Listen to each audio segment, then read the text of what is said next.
বউ হারালে বউ পাওয়া যায়, কিন্তু মা হারালে মা পাওয়া যায় না। এটি আমাদের সমাজের একটি প্রচলিত কথা। মনে হয় বউ যেন ডাস্টবিনের ময়লা, মন চাইলো তুলে আনলাম, আর মন চাইলো ছুঁড়ে ডাস্টবিনে ফেলে দিলাম।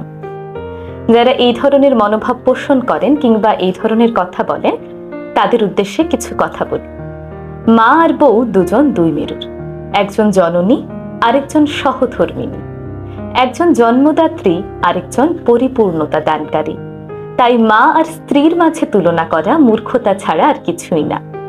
আপনার মা যেমন আপনাকে ছাড়া অসহায়, তেমনি আপনার সন্তানও কিন্তু তার মাকে ছাড়া অসহায়। খেতে বসলে আপনার মা বড় মাছের পিসটা নিজে না খেয়ে আপনার পাতে তুলে দেয়। লক্ষ্য করলে দেখবেন আপনার স্ত্রীও কিন্তু একই কাজ করেন। আপনার মৃত্যুতে আপনার মা যেমন হবে সন্তান হারা, তেমনি আপনার স্ত্রী হবে সঙ্গী হারা। তাই কখনোই মা এবং স্ত্রীর তুলনা করবেন না।